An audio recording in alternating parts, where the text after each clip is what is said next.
Hey everybody, welcome back to another episode of On Attachment. In today's episode, we are talking about why you keep repeating the same relationship patterns and dynamics. So this is going to be something that a lot of people will relate to, whether you're actively dating at the moment and you feel like you're cycling through different versions of the same person, or maybe you've had a series of long-term relationships in your life that, upon reflection, have a similar look and feel to them. I think that this can be a point of frustration for so many of us, particularly when we like to think that we're doing the work and we're cultivating more awareness and intentionality around it, and yet we gravitate towards similar dynamics that are maybe not in alignment with what we are desiring for ourselves and our relationships. And I think that that can be somewhat disheartening when the thing that we say we want is so far from the thing that we end up becoming attached to. And yet this is something that so many of us will have experienced and will relate to.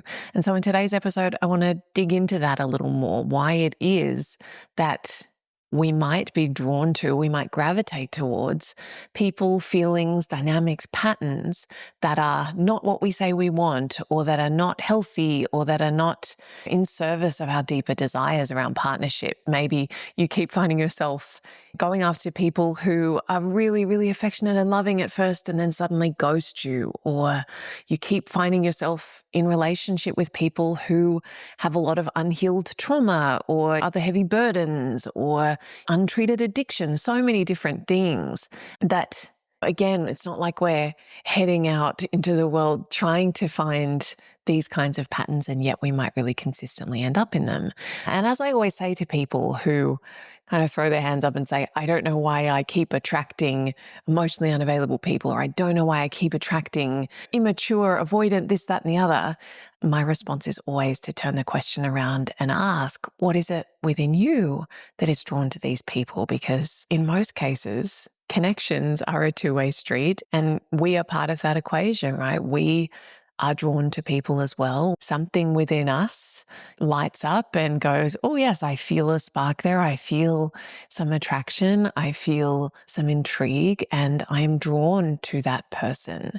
So taking ownership of that, and as always, this is not about blame or fault. It's just about recognition of the part that we might play and the pieces within us that might be drawn to those dynamics, and getting curious as to why, as to what need that might be meeting, why that might be more comfortable for us than the thing that we say we want.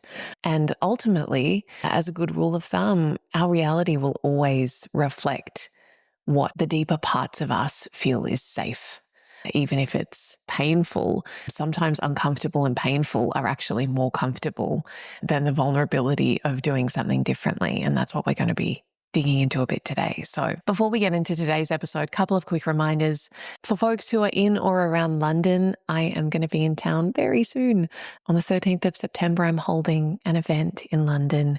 It's going to be a lovely, intimate talk, Q&A, meet and greet, a beautiful opportunity to gather with me and like-minded others. It's not a workshop, so it's not something, if you're a little bit nervous or shy and you don't like the idea of having to kind of talk, it's not like that. I'm going to be the one talking, and while there'll be opportunity for people to ask questions and interact, there's certainly no pressure to. So if that feels a little daunting, the idea of going along to something where you have to be visible and vocal, fear not, that is not what this is. But equally, if you'd like that, there will be scope for you to do that too. So if you're in or around London and you are free on the 13th of September, I would so love to see you there. The link to buy tickets is in the show notes. Second thing is just to mention, if you haven't already, I know many of you have, if you haven't checked out my free training on how to heal anxious attachment and finally feel secure in life and love, everything that we're going to be talking about in today's episode is very much in keeping with what I go into in far more depth there. It's about a 75-minute free training. So I definitely encourage you to check that out, register, find a time to come along, because it is packed with information and insight and takeaways. And I would love to be able to share that with you if that appeals. Okay, so let's get into there's conversation around why you keep ending up in the same relationship pattern. So this is a very well-established trope. I mean, the concept of repetition compulsion goes way back to early psychoanalysis, psychotherapy, this idea that we continue to seek out opportunities to reenact our wounds and our past traumas and our unhealed stuff. Like, we will continue to gravitate towards people who allow us to play out those stories in an unconscious bid to seek resolution or to find a different ending to the story. A similar concept is put forward by Harville Hendricks and Helen LaKelly Hunt in their book, Getting the Love You Want. If you haven't read that book, I really encourage you to check it out. They're the creators of imago therapy, a couples therapy modality. And what they suggest is that we gravitate towards partners who exhibit a mix of the positive and negative traits of our caregivers. And so there's this unconscious pull, almost a magnetic force, that draws us to people who have a similar imprint and who interact with our nervous system in a similar way to our earliest blueprint for what love and connection looks and feels like. And if that sounds a little bit far-fetched to you, if you're thinking like, no, I'm definitely not just going and trying to date people who remind me of my parents, I totally hear you. I had that reaction when I first heard it. And I also had the story that my past relationships were all quite different and the people were all quite different, and that didn't really apply to me. When I looked more closely and asked some more incisive questions, it became clear that it's not necessarily about the outward traits or characteristics of the people that you're dating. It's about the deeper dynamics and the roles that you fall into and how that might be reminiscent of roles you've played before. And I think that that's really at the heart of a lot of this is, of course, if we have adapted in a family system where we had to become very good at caretaking everyone else's needs, for example, or we had to always try and be good and perfect in order to be lovable or to get attention or approval. And maybe if we made a mistake, we had love or connection withdrawn. And so we were always hyper-focused on being perfect, never making a mistake, never slipping up. And now we have this really strong perfectionistic streak. Or we were a really good peacemaker and learned how to attune to everyone else's moods and needs and to go around and mediate between all of the conflict and chaos that might have been happening around us. Like, there are so many different roles that we can be funneled into and ways that we can develop in a system that might be under stress or strain. And so as we get older and that, it becomes part of who we are in a sense, in that it fuses with our identity, that we are the helpful one, or we are the good one, or we are the caring one, and we are the self-sacrificing one, all of these different kind of traits and identities that we can take on. I think so much of the time, those things can become fused with our sense of our worth and value.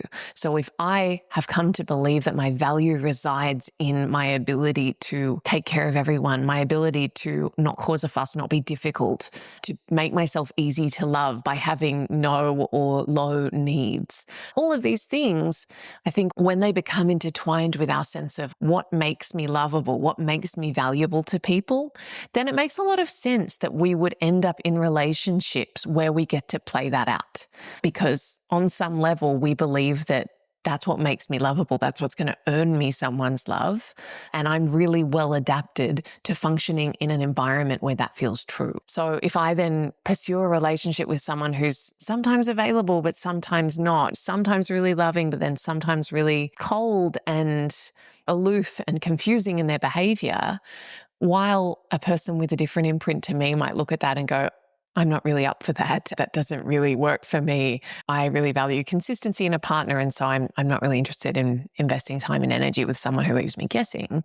For me, having a background of a chaotic home environment, or feeling like love was conditional, or feeling like everything could change at a moment's notice and I always had to be on high alert. Again, this is just speaking by way of example. My system might not register that person's behavior as a problem and actually might light up and go, aha, I know how to deal with this. I know how to respond to inconsistency. I know how to respond to unpredictability. Like, I was made for this, right? This is my sweet spot. This is my zone of genius, is kind of tiptoeing around and gathering information and being hyper alert and hypersensitive to any shifts in temperature. This is really like what I am so good at because I've had so much practice. And so even though it's not what we want, we might say like, no, I want a secure relationship. I don't want to have to be so on edge all the time. I just want to be able to like rest and trust and receive. We don't have much practice at resting in love or trusting in love or receiving someone's unconditional love. And so the thing that we don't have much practice in is not going to feel comfortable. And there's probably a big part of you that does not feel worthy or deserving of that kind of love, and that feels much more at home with the unpredictable love, the inconsistent love, the unavailable person, all of those things. It's really important to recognize that if you keep ending up with that, there's something within you that feels safer and more comfortable in that than the alternative. And to be clear, if you're listening to this and feeling like I'm broken or there's something wrong with me, I just want to really emphasize that this is not meant to discourage you. It's actually meant to offer you an insight and an invitation into curiosity, to ask the question of like, okay, clearly there's some incongruence within me. There's some polarization of one part of me wants healthy love, and yet I keep coming up against these dynamics that are so far away from that thing that I say I want. So there is another part of me, or maybe several other parts of me, that are quote unquote sabotaging that, which is really just to say that have their own agenda and that think that they are protecting me in some way by continuing to engage in other relationship dynamics that are less healthy, okay? And a really neat little exercise that you can do to get a bit more clarity on this is write down a relationship timeline of your past few relationships. And maybe you can write down at the start, I was drawn to whatever traits and qualities, and I felt with them however I felt. And then when things started to shift, what were the feelings that came up? What were the challenges? And how did I respond? And then as it started to unravel, or those sorts of, you're just mapping out the trajectory of the relationship in terms of both what happened outwardly, but also what the feeling tone was. And notice if you see any patterns or trends there, and notice like, in that, what was I hoping for at each stage? Maybe at the start, I was hoping that this person was going to be the one that was going to change everything for me. And then when they started to pull away, I was hoping that I could get things back to how they were. I was worried that I'd done something wrong. And so I tried to suppress myself or tried to make them happy when they started to pull away. Or I worried that I wasn't attractive enough and they were losing interest in me. Like, all of these things that are very rich and fertile in terms of our own understanding of self, because so much of that is about us and not them. The stories that we tell ourselves, the meaning that we make from things that happen in our relationship tells us so much more about us than it will ever tell us about them. So what does it take to actually shift this? I wish there was like a quick and easy thing that I could give you. I really think the broader work of healing, coming home to yourself, building awareness of all of these things, building your relationship skills, regulating your nervous system, like all of it kind of funnels into ultimately changing your patterns of attraction. I think one really big and important piece is that if you know you are actively pursuing and engaging with someone who lights your system up in these ways, who pulls you into patterns of uncertainty, self-doubt, anxiety, you've got to be so self-responsible about the extent to which you continue to choose to engage with those people, because you will not shift your patterns while you are enacting your patterns, right? When you are so deep in them and you are feeling so fear-driven and reactive, it's a bit of a fantasy to think that you're going to be able to grow out of your patterns while you're still really actively engaging with them. Because really, think about it, if we think of these patterns as protective strategies, if we're still in the war zone, we're not going to put down our weapons, so to speak. That's probably an imperfect analogy, as most of my analogies are, but you get the point. Like, if I'm still in the environment or I'm still experiencing the conditions that my protective strategies are purpose-built for, why would I let them go? I wouldn't. It doesn't make sense to. There's wisdom in those strategies when you are still in relationships that are marked by those traits of inconsistency, unpredictability, volatility, and so on. So expecting yourself to be able to shift while you're still deep in it is probably not realistic. And that's a really important thing to realize, is that every time that you reenact the cycle again with a new person or with the same person, if you aren't doing things differently, if you're just doing what you've always done and you're replaying it over and over again, you're strengthening and reinforcing the pattern, because you're reinforcing all of the painful stories about yourself, about relationships, about other people. You're just collecting more evidence in favor of the old way.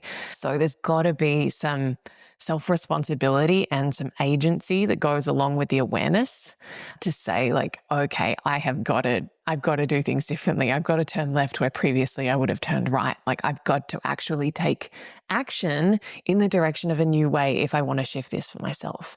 And I think that so many people, I hear this all the time from students in my programs, like, I can't do it. I'm not strong enough. I can't detach. I can't let go. I can't walk away. And even though that feels really true, I think the more true thing is I don't want to, because it's too uncomfortable.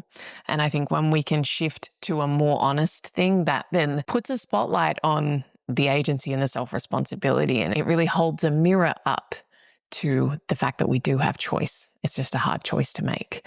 And I think that that can be quite a confronting but ultimately empowering thing, is rather than just saying, I can't, saying, I don't want to because it's too hard. So that's a really important first step, is choosing to no longer engage with those patterns if you're actively in them, or at least if you're in them, saying, like, I'm not just going to keep doing things the old way. I'm going to set boundaries. I'm going to speak up for myself. I'm going to follow through. If I say that I won't tolerate something, I'm not going to continue to chase people or pursue people who are not showing interest in me or who are unsure about me. Like, all of those things, you've really got to step up there if you want to shift these patterns. And then secondary to all of that, perhaps if you're not in it at the moment, is going into new relationships, getting so clear on what qualities you are available for and unavailable for. So again, I've spoken about this so many times. Like, if you don't have some sort of framework for what you are looking for in a partner and a relationship beyond attraction and they like me, you're going to end up in those dynamics. Because if you are just leaving it to your subconscious to pick a partner for you, you are going to be picking a partner who slots into your old patterns, almost certainly, because that's where your attraction is going to go.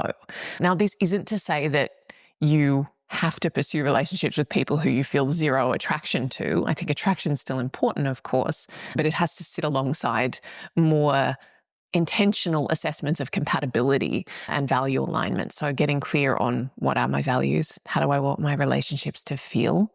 What are my red flags, so to speak? I tend not to use that language because I find it to be a bit inflammatory and alarmist. But what are the things that signal to me, both in terms of the way I am feeling in my behavior, that this feels familiar in a not so good way? And what are the things in them that would signal to me, like, maybe this is not the right person for me? Until you have clarity on that, you are going to be much more susceptible to just like going with the flow, and the flow will probably take you to places where you don't want to be, because if we just follow those familiar feelings, we will end up in familiar places almost every time. Okay, I'm going to leave it there. I hope that that has been helpful in giving you a bit of a sense of, like, why do I keep being drawn to these familiar patterns and people and dynamics, even though I want a secure relationship. I do think we have to get honest around, like, am I ready for a secure relationship? And the truth is, secure relationships are really vulnerable in ways that insecure ones or dysfunctional ones, unhealthy ones, kind of aren't. Again, because all of our protective strategies are kind of poised and at the ready in those unhealthy relationships, because we know them so well. We can feel a little bit naked in a healthy relationship where there's nowhere to hide. Suddenly we can't blame someone else. We can't point the finger and say, like, you're not paying enough attention to me, or you're not giving me enough affection, or you're so inconsistent, I never know how you feel. If someone suddenly shows up and is really upfront and clear and consistent and steady, that might actually feel really, really scary for you. And so getting honest about, like, are there maybe pieces within me that aren't ready for that, or that are resisting that because it is so uncomfortable in its unfamiliarity. And I do have a couple of episodes that touch more on that last piece that I'll link below. Okay, guys, thank you so much for joining me. I really hope that this has been helpful as always. Thank you to those of you who leave me comments and reviews and ratings. It all helps so much, and I'm immensely grateful as always for your support. Otherwise, I look forward to seeing you again next week. Thanks, guys.